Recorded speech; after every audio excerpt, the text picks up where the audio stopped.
Halo semuanya, pernahkah kalian membayangkan jika kalian harus menjelaskan sistem peredaran darah manusia hanya dengan kata-kata, tanpa gambar, dan tanpa alat bantu? Pasti akan terasa sulit, bukan? Namun, jika kalian mempunyai model jantung 3 dimensi, lengkap dengan bilik dan serambinya yang bisa dibongkar pasang, bukankah itu akan jauh lebih mudah dipahami? Nah, inilah kekuatan dari media pembelajaran khususnya media 3 dimensi.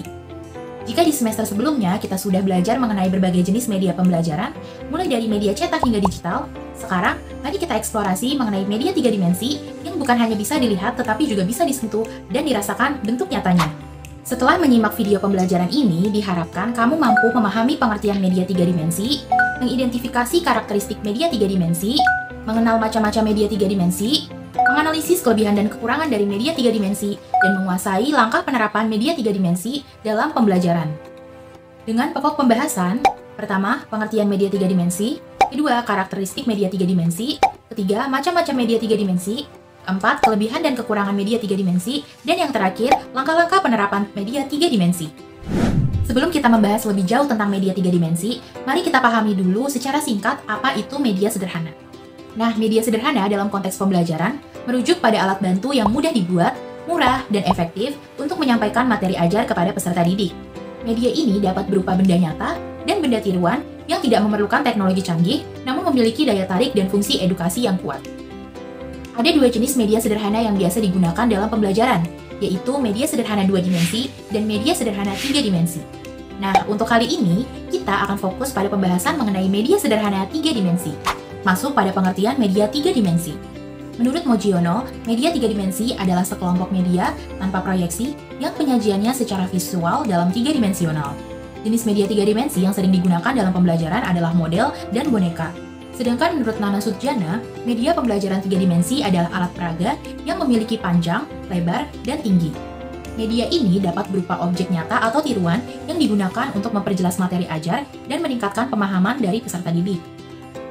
Sementara menurut Daryanto, media 3 dimensi adalah sekelompok media tanpa proyeksi yang penyajian secara visualnya dapat dilihat secara 3 dimensional. Kelompok media ini dapat berwujud benda asli, baik hidup maupun mati, dan dapat pula berwujud sebagai benda tiruan yang mewakili benda aslinya. Berdasarkan pendapat para ahli tersebut, maka dapat disimpulkan bahwa media 3 dimensi dalam pembelajaran adalah alat bantu yang memiliki dimensi panjang, lebar, dan tinggi, sehingga dapat diamati dari berbagai sudut pandang.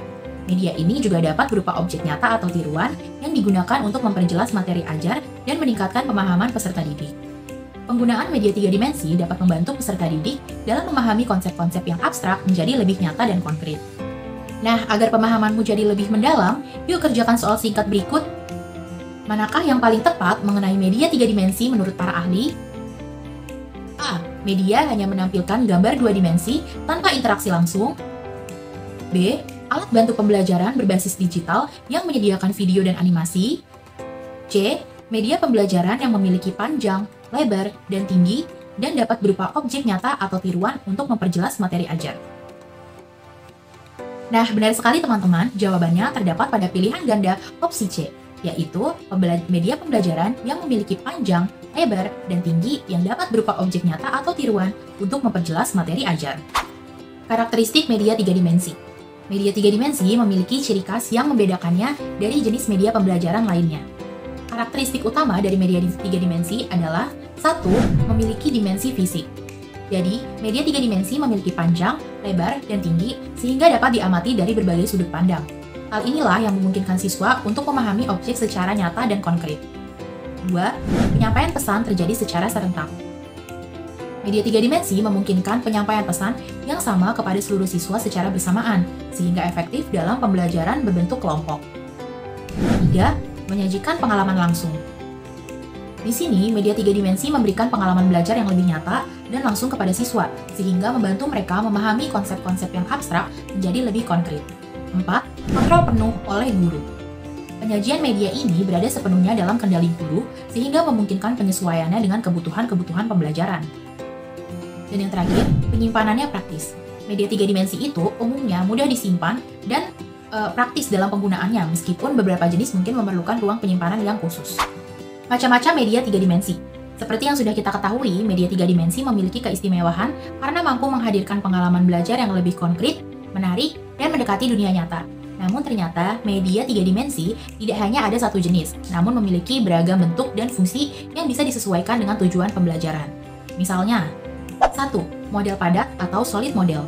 Model ini adalah representasi media 3 dimensi dari objek nyata yang menampilkan bagian luar atau permukaan dari objek tersebut. Model ini sering digunakan untuk memberikan gambaran visual yang konkret kepada siswa. Contohnya, miniatur bangunan bersejarah dan model hewan. 2. Model penampang atau cutaway model. Model ini memperlihatkan bagian dalam dari suatu objek yang memotong atau mengangkat sebagian permukaan. Model ini berguna untuk memahami struktur internal objek yang kompleks. Contohnya, struktur bagian dalam kulit manusia. 3. Model susun atau build-up model. Model ini terdiri dari beberapa bagian yang dapat dipisah dan disusun kembali sehingga memungkinkan siswa untuk mempelajari setiap detail bagian dan memahami hubungan antar bagian-bagian tersebut. Contohnya, model organ tubuh manusia yang dapat dibongkar dan dipasang kembali. 4. Model kerja atau working model. Model ini adalah model tiruan dari suatu objek yang menunjukkan bagaimana objek tersebut bisa berfungsi atau bekerja. Model ini sering digunakan untuk menjelaskan proses atau mekanisme tertentu. Contohnya, jangka sorong atau model-model alat musik. 5. Mock-up. Mock-up adalah model sederhana dari suatu objek atau sistem yang digunakan untuk demonstrasi atau pelatihan. Biasanya, mock-up tidak berfungsi seperti aslinya, tetapi cukup menunjukkan bentuk-bentuk dan tata letak. Contohnya, miniatur lampu lalu lintas. Terakhir, diorama. Diorama ini merupakan representasi dari media 3 dimensi, suatu pemandangan atau adegan yang dibuat dengan skala kecil yang digunakan untuk menggambarkan suatu peristiwa tertentu secara visual. Contohnya, diorama pertempuran sejarah atau ekosistem hutan. Nah, sampai di sini kita sudah mengenal beberapa macam media 3 dimensi yang biasa digunakan dalam pembelajaran. Sekarang, yuk kita uji pemahaman kita sejenak dengan mengerjakan pertanyaan singkat berikut. Salah satu contoh media 3 dimensi yang memperlihatkan bagian dalam suatu objek adalah A. Diorama, B. Model penampang, C. Model kerja. Benar sekali, media 3 dimensi yang dapat memperlihatkan bagian dalam suatu objek adalah model penampang atau cutaway model. Kelebihan dan kekurangan media 3 dimensi. Terdapat beberapa kelebihan dari media 3 dimensi, yaitu 1. Memberikan pengalaman langsung, di mana media 3 dimensi ini membuat para peserta didik bisa melihat, menyentuh, bahkan memanipulasi objek pembelajaran. Hal ini akan meningkatkan pemahaman mereka karena mereka belajar secara praktik, bukan hanya teori saja. Lalu yang kedua, penyajiannya konkret dan menghindari verbalisme.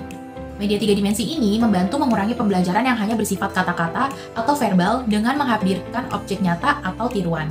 3. Menampilkan objek secara utuh. Media 3 dimensi dapat menunjukkan struktur dan fungsi objek secara keseluruhan, baik dari segi konstruksi maupun cara kerjanya. 4. Memperjelas struktur media 3 dimensi. Di sini, media 3 dimensi itu bisa menunjukkan bagian-bagian dalam suatu sistem yang saling terhubung. Yang kelima, menunjukkan alur proses secara jelas. Di sini, media 3 dimensi efektif dalam menggambarkan langkah-langkah atau proses-proses tertentu sehingga mempermudah siswa untuk memahami urutan-urutan kejadian. Nah, meskipun media 3 dimensi ini memiliki banyak kelebihan, namun terdapat beberapa kekurangannya, yaitu 1. Tidak efisien untuk kelompok besar yang jumlah siswanya banyak karena keterbatasan aksesibilitas. 2.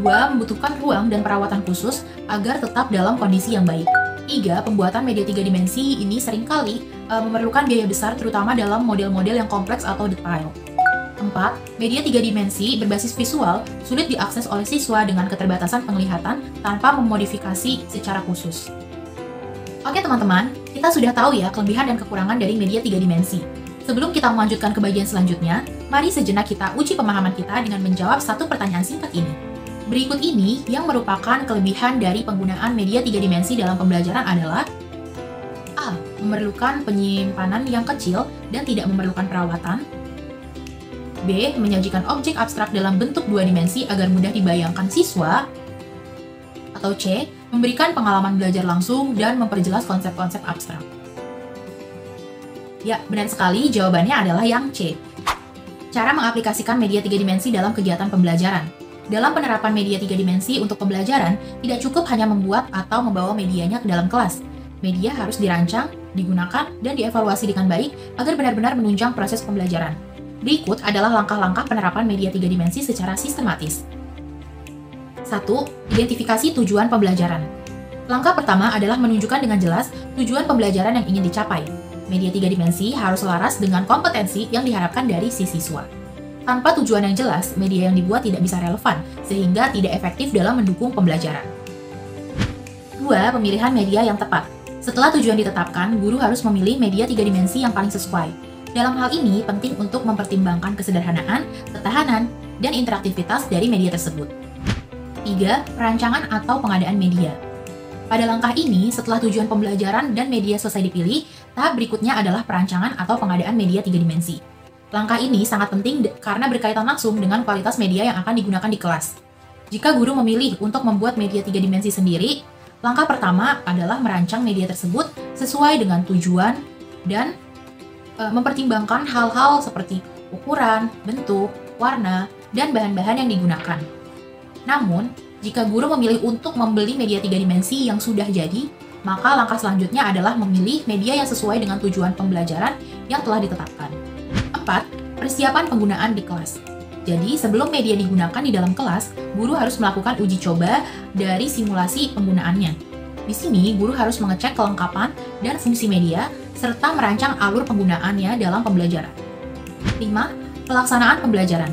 Di tahap ini, media tiga dimensi digunakan dalam proses pembelajaran. Guru perlu menunjukkan media secara perlahan dan jelas, kemudian memberikan kesempatan siswa untuk mengamati, menyentuh, bahkan memanipulasi media jika memang memungkinkan. Pada tahap ini juga, guru harus mengaitkan penggunaan media dengan konsep-konsep pembelajaran yang terkait dan penting.